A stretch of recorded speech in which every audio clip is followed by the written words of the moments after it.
It's something the Alberta Premier has long called for. Now a deal between the federal Liberal government and the province on energy looks to be nearing completion. And it's likely to include details on a proposed oil pipeline stretching to the BC coast. The news of this potential agreement coming earlier this afternoon from a senior government source. CBC's Olivia Stefanovich joins us now. And Olivia, could this mean there will be that oil pipeline from Alberta to BC that Danielle Smith has been asking for? Well, Ian, it's a possibility, but shovels aren't hitting the ground just yet. There's a lot of work to do. This is a situation where Ottawa and Alberta are in negotiations led by Alberta Premier Danielle Smith's office and the Prime Minister's office. And they've been speaking, Ian, since June, working on a memorandum of understanding, or MOU, to create the conditions in which a new oil pipeline can be viable. Remember, for a long time now, Alberta has complained that Ottawa has too many restrictions in place preventing a new project like this from going forward, pointing the blame at the Liberal government, particularly that led by former Prime Minister Justin Trudeau. Now, under the new Prime Minister, the new Liberal Prime Minister, Mark Carney, he signaled that he wants to do a reset with Alberta. So he's involved with these discussions. And as part of these discussions that are underway, Ian, we've learned from a senior government official that one of the things on the table that Ottawa is considering is possibly an exemption to the oil tanker ban, which would mean for at least some time Ottawa would allow, under this exemption if it goes forward, oil tankers from the BC's northern coast to flow and ship oil from the northern coast all the way to Asia. And there's a problem here because the BC government is against this. It recently signed a declaration, actually, with coastal First Nations urging Ottawa, asking Ottawa to uphold this ban. And asked today about the situation, the province says it hasn't changed its mind on this. Premier has been very clear to Ottawa. Coastal First Nations have been pretty clear to Ottawa. We want to focus on the billions of dollars of investments that are in front of us. Let's work to get the investments, the private sector investments that are in front of us across the line. Let's try to create good paying jobs in our communities. That's where our focus is right now. And, really having discussions about a hypothetical project that has no private sector proponent at this time, it actually distracts from all the good work we could be doing together. Now, as the minister said, there is no proponent for a new pipeline, a new oil pipeline, that is, at this time. But Smith is hoping that will change if she signs this MOU with Ottawa. And a senior government official also says that some of the other considerations that are on the table here include changes to the industrial carbon pricing system and even possibly the removal of the industrial emissions cap, Ian. And what's the reaction been on Parliament Hill?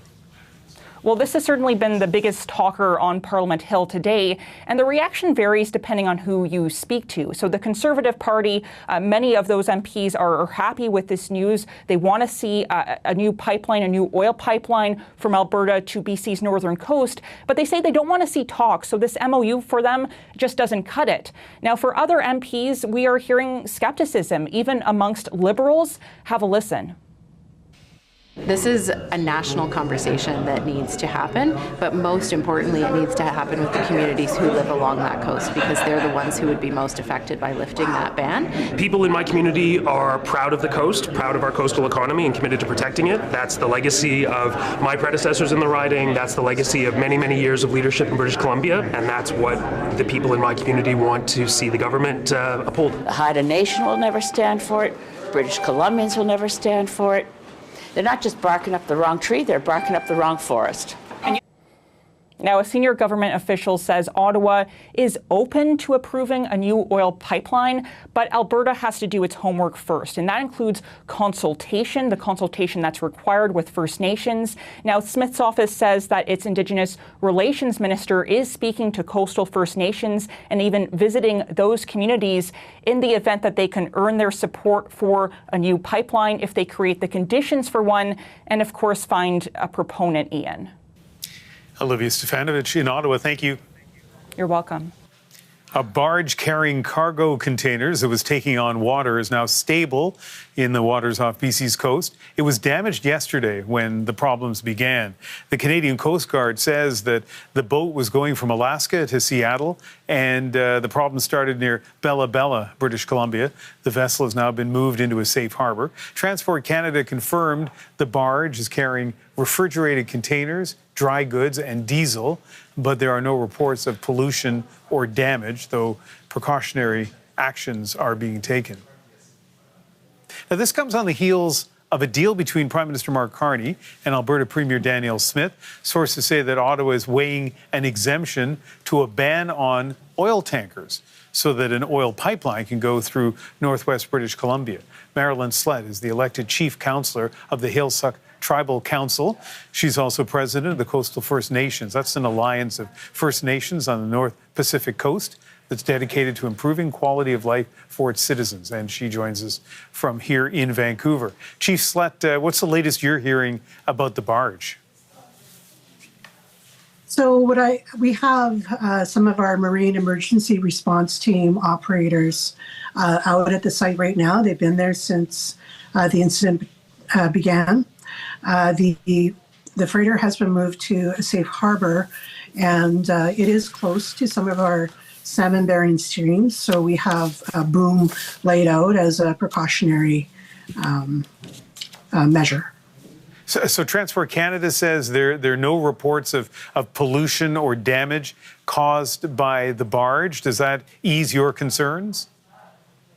Well, certainly it does, but we're not through this yet until the barge is out of the territory and into into a safer zone.